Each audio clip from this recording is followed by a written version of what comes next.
विशिष्ट महर्षि और प्रभु रामचंद्र जी का ज्ञानमयी संवाद सुनते हैं द आर्ट ऑफ लिविंग के फैकल्टी स्वामी वैशंपायन जी की वाणी से। अगर आपने अभी तक इस चैनल को सब्सक्राइब नहीं किया है तो इसे जरूर सब्सक्राइब करें और सब्सक्राइब करने के बाद बेल आइकन को भी जरूर दबाएं। जय गुरुदेव।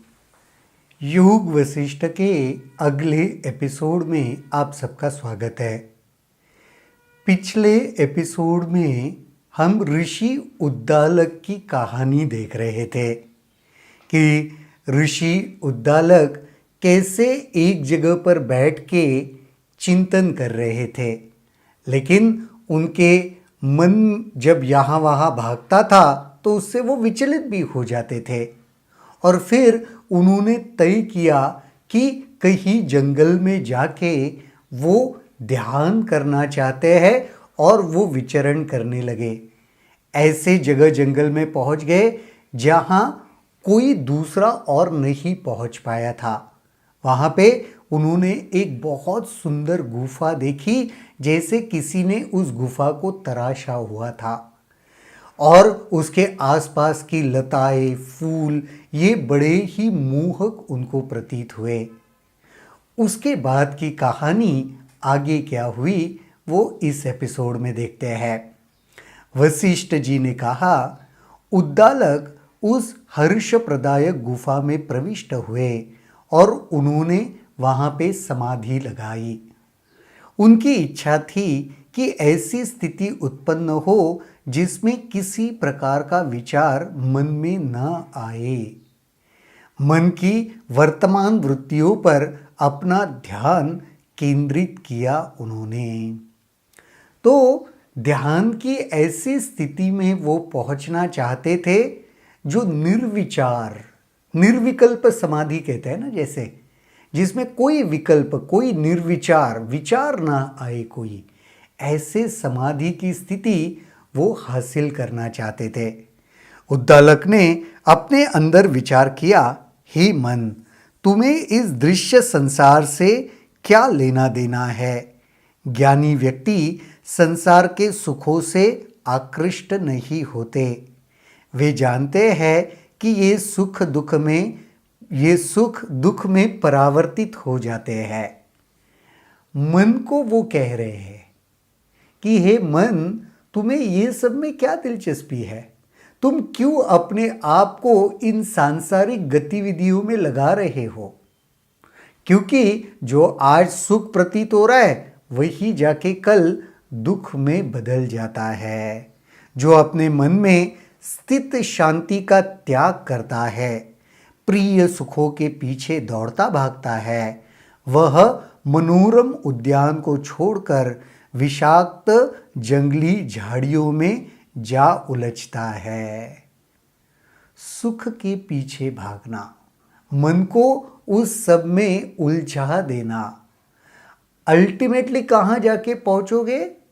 तो जहाँ पे बहुत जहरीली झाड़ियाँ है, जंगल के ऐसे किसी जगह पर जाके उलझने से जैसे प्रतीत होता है।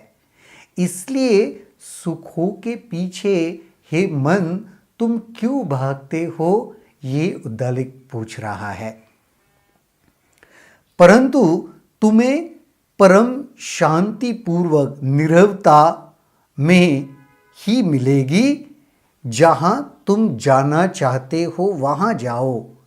इसलिए सभी इच्छाओं और आशाओं का त्याग करो। इच्छाओं और आशाओं का त्याग करने से परम शांति की स्थिति या उस जगह पे तुम जा पहुंचोगे। देखने में ये सभी आश्चर्यजनक पदार्थ, चाहे वे चेतन हो अथवा जड़, तुम्हें सुख देने के लिए नहीं बने हैं। जो भी आश्चर्यजनक पदार्थ हमें प्रतीत होते हैं वो जड़ है या सूक्ष्म है। हे मन, तुम ये समझ लो, ये तुम्हें सुख देने के लिए नहीं बने हुए। संक्षिप्त में ऋषि ये कह रहे कि मन को तुम जहां जहां उलझाओगे वो सुख नहीं बल्कि दुख ही देगा। तुम संगीत और घंटियों के ध्वनि के कारण हिरन की तरह जाल में फंसो मत, न हाथी की तरह किसी हाथिनी की सहायता प्राप्त कर फंदे में जा फंसो। संगीत और घंटियों के आवाज से हिरनों को फंसाया जाता है। हे मन, तुम वैसे हिरन मत बनो जो संगीत और घंटियों की आवाज से या तो तुमको डरा के या तो तुमको आकर्षित करके किसी जाल में फंसा देंगे, या हाथी को पकड़ने के लिए हथनी का वो लगाया जाता है ट्रैप, कि हथनी के चक्कर में वो हाथी वो जाल में फंस जाता है। वैसे तुम फंसो मत, न स्वाद के चक्कर में पड़कर मछली की तरह बंसी में जा अटको। मछली को कुछ खाने के लिए चारा डालते हैं ना, दाना डालते हैं, और उस खाने के चक्कर में जाके मछली कांटे में फंस जाती है। वैसे भी मत उलझना, फंसना। न फतिंगे की तरह लौ से आकृष्ट होकर अपने को राख ही कर डालो। सुंदर उदाहरण है। आपने वो पतंगा देखा है? अगर कोई जलता हुआ दिया होता है ना, वो उसकी ओर आकर्षित हो जाता है और उसे ये समझ में नहीं आता कि वो जो प्रकाश है, वो जो अग्नि है, वो उसको जलाकर राख कर देगी, लेकिन फिर भी उसकी ओर आकर्षित हो जाता है और उसमें जलकर राख भी हो जाता है। उस तरीके से भी मत करो। और भंवरे की तरह कमल की गंध के फेर में रात के समय उसी के अंदर बंदी भी मत बन जाओ। कमल को देखा है? वो भंवरा सुगंध से ना उसके ऊपर जाकर बैठता है और कमल का फूल रात में ना वो फिर वापस मुरझा जाता है, तो फिर वो भंवरा क्या उसके अंदर ही फंस जाता है। हे मन, तुम ऐसे भी कहीं पर मत फंसो, ये ऋषि कह रहे। हे मूर्ख मन, उक्त सभी प्राणी अपनी किसी एक ही इंद्रिय की लालसा से नष्ट हो जाते हैं। हिरन श्रवण इंद्रियों के कारण, भंवरा घ्राणेन्द्रियों के कारण, फतिंगा नेत्रेंद्रियों के कारण, हाथी स्पर्शेंद्रियों के कारण और मछली रसेंद्रियों के कारण नष्ट हो जाती है। तुम तो पांचों इंद्रियों के दास हो। मन तो ये ऊपर जो भी उदाहरण दिए ना, वो किसी एक इंद्रियों में उलझकर अपने आप को बंदी बना देते हैं या मिट जाते हैं, लेकिन मन का क्या है? मन को तो पांचों इंद्रियों से आनंद मिलता है या प्रतीत होता है। तो पांचों इंद्रियों में उलझकर फंसने का या मिटने का, राख होने का बहुत ज्यादा चांस है। तो ऋषि यही कह रहे, तुम तो पांचों इंद्रियों के दास हो, तो तुम्हें कितना संभल के रहना चाहिए। जिस प्रकार सिल्क का कीड़ा कोया बुनता है और उसी में फंस जाता है, उसी प्रकार यह तुम ही हो जिसने अपने चारों ओर विचारों का जाल बुन रखा है और अपने को फंसा भी रखा है। रेशम के कीड़े को देखा है? अपने ही चारों ओर कोश बनाता है और उसी में फंस जाता है। तो मन, तुमने भी क्या किया हुआ है? तुमने खुद ही ने तो जाला बुना है विचारों का, इच्छाओं का, भावनाओं का, और तुम खुद ही उसके भीतर फंस चुके हो। अगर तुम इनसे अपना पिंड छुड़ा सको, विशुद्ध हो जाओ, तो यहां तक जन्म मरण का भय भी त्याग दो और पूर्ण समभाव प्राप्त कर लो, तभी तुम्हारी सबसे बड़ी जीत होगी। जन्म मरण का भय भी छोड़ दो।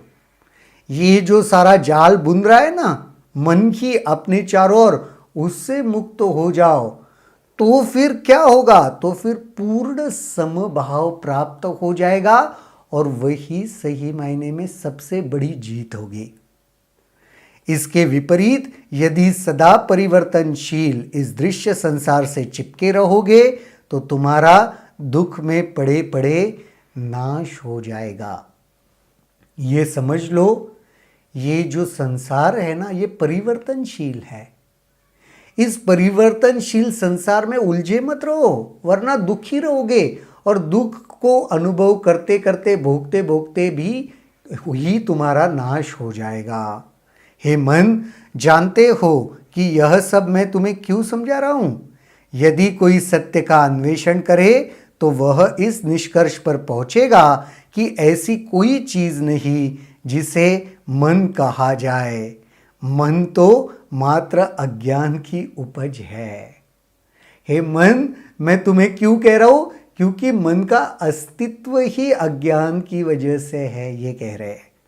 जब अज्ञान नष्ट हो जाता है तो मन भी नष्ट हो जाता है।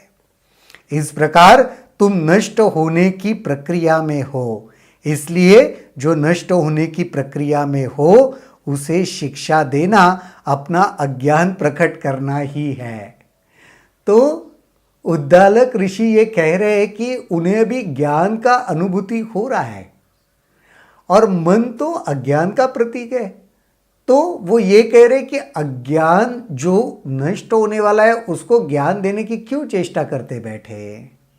दिन प्रतिदिन तुम अशक्त होते चल रहे हो, इसलिए मैं तुम्हारा त्याग करता हूं। क्योंकि वो ज्ञान का अनुभव कर रहे हैं ना, सत्य क्या है वो अनुभव में आ रहा है, तो फिर अज्ञान का अस्तित्व मिटने लगा है। जैसे अज्ञान का अस्तित्व मिटने लगा वैसे ही मन कमजोर होने लगा है। मैं तुम्हारा त्याग करता हूं। ज्ञानी व्यक्ति उसे कुछ नहीं बतलाते जिसका उसे संग छोड़ना होता है। तो ऋषि उद्दालक कह रहे, हे मन, मैं तुम्हारा त्याग कर रहा हूं और मुझे तुमसे कुछ बात भी नहीं करना, क्योंकि जिसका संग छोड़ना है उससे बात करके भी क्या फायदा। हे मन, मैं अहंकार विहीन असीम एक रूप चेतना हूं। मुझे तुमसे कुछ लेना देना नहीं। तुम तो अहं के जनक हो। मन से वो दूरी बना रहे हैं क्योंकि उन्हें ये प्रतीत हो रहा है कि ये मन की वजह से ही अहम का भी जन्म हो रहा है। जो भी एक दुख का कारण है, तो मैं मन से ही दूरी बना लूं तो ऑटोमेटिकली ये जो भी अज्ञान मेरे इर्द गिर्द दिखता है उससे भी मेरी मुक्ति हो जाएगी। बड़ा दिलचस्प ये आज का एपिसोड था, जिसमें मन के साथ, अपने खुद के मन के साथ ही ऋषि उद्दालक जी चर्चा कर रहे और उसका अनुभव कर रहे, उसे कुछ बता भी रहे हैं। आज के एपिसोड में यहीं पर रुकेंगे, फिर कल एपिसोड में देखते हैं और क्या होता है इस कहानी में। तब तक के लिए जय गुरुदेव। अगर आपके इस वीडियो को लेकर कुछ सवाल हैं तो कमेंट सेक्शन में जरूर लिखें, जिसके ऊपर हम आने वाले वीडियोस में चर्चा करेंगे।